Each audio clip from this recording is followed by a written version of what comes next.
Ahora tenemos los usos. Los usos van a ser en recién nacidos, en lactantes, en niños,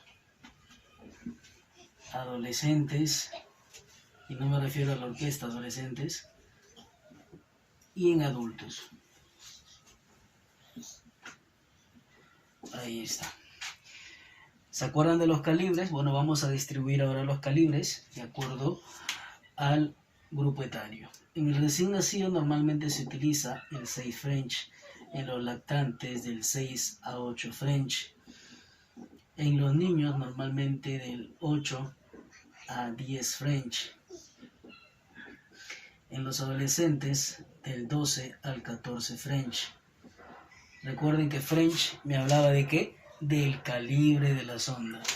Y en los adultos de 14 a 20 French.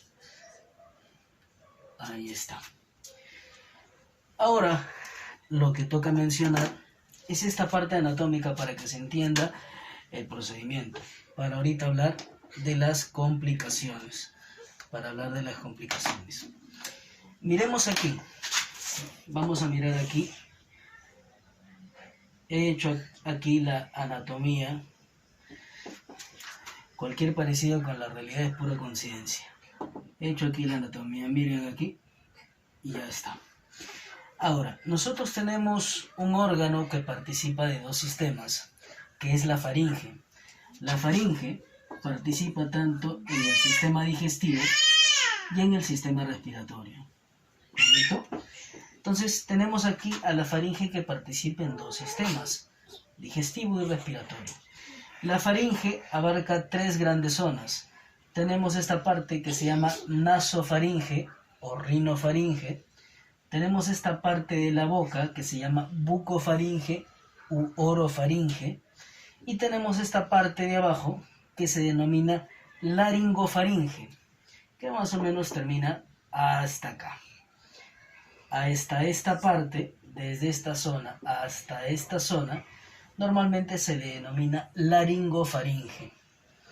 Y aquí es donde empieza la división. Aquí sería, miren, vías respiratorias. Tenemos aquí la tráquea, que son anillos cartilaginosos en forma de C, y después a la mitad del pecho se bifurca, se divide en los bronquios, bronquio derecho, bronquio izquierdo. De ahí vienen los bronquios secundarios, los bronquiolos y finalmente los alveolos para terminar en los pulmones.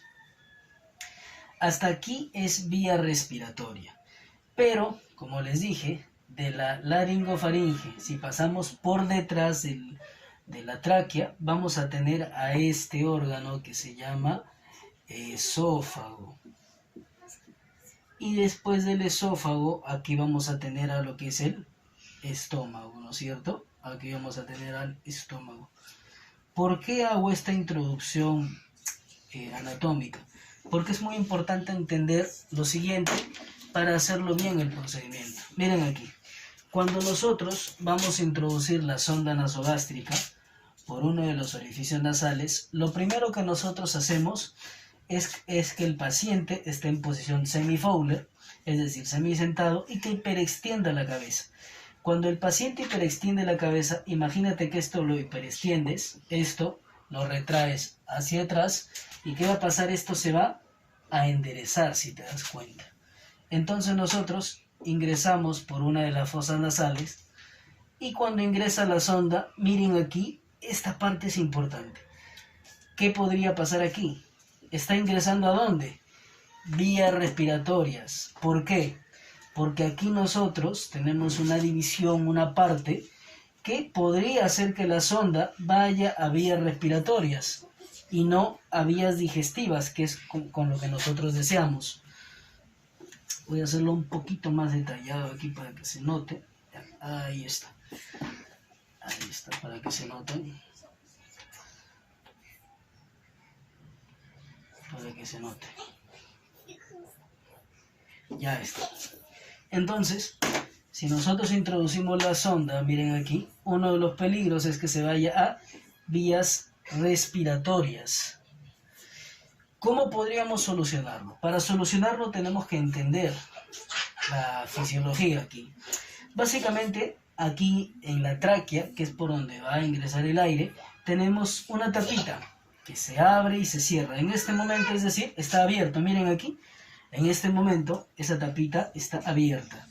Esta tapita que está abierta en estos momentos se llama epiglotis. Epiglotis. ¿Ya? Entonces, como vemos, la epiglotis, que es la tapita de la tráquea, se puede decir de la laringe, ¿ya? Para ser más exacto, de la laringe, lo que sucede es que cuando yo voy a hablar, se abre, ¿no es cierto? Cuando hablo, se abre. Y cuando yo voy a comer, se cierra. ¿Para qué se cierra? Dirán ustedes. Para que tú cuando comas tu comidita, pues el alimento no vaya a vías respiratorias, sino que el alimento vaya a vías digestivas, vaya a tu estómago. Pero ¿qué sucede normalmente? Muchas personas cometen un gran error de comer y hablar a la vez. Entonces tu epiglotis, ¿qué hace? Se aloca, ¿no?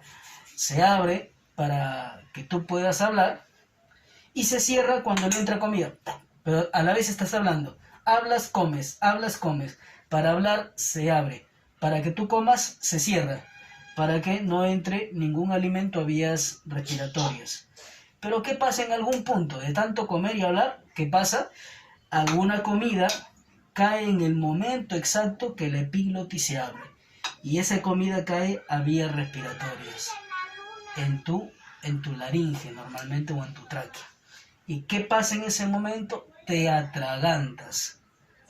Entonces, ¿has entendido esa parte? Te atragantas. ¿Por qué? Porque la comida entró a vías respiratorias, obstruyendo el paso ahí del aire. ¿Cómo solucionamos esto durante la introducción de la sonda nasogástrica? Bueno, lo que nosotros hacemos es que para que la sonda vaya a vías digestivas y no a vías respiratorias, el número uno, el paciente de cajón no debe hablar. Y segundo, nosotros le vamos a administrar un sorbo de agua. Un sorbo de agua, ¿cierto? Esto es agüita. Agüita. Y nosotros, ¿qué le decimos al paciente? Que lo mantenga ahí y que en el momento que vamos a introducir la sonda, ¿qué cosa haga? Que pase el agua. Entonces, cuando va a pasar el agua, como el agua va a ir al estómago, ¿qué va a hacer este epiglotis? Este epiglotis, señores, que está ahorita abierta y que por aquí podía entrar la sonda, ¿qué va a hacer ahorita? Esa epiglotis se va a cerrar. Va a pasar esto, miren. Se va a cerrar. Por ende, como ya se cerró, la sonda nasogástrica no tiene otro camino que el estómago, que solamente vías digestivas. Y es por eso que es muy importante a veces utilizar un sorbete, una cañita, para que, si bien es cierto, nosotros inicialmente le damos un sorbo y el paciente durante la introducción de la sonda toma esa agua, pues que siga bebiendo con una cañita por el costado, siga bebiendo, y de esa manera la epiglotis va a mantenerse cerrada.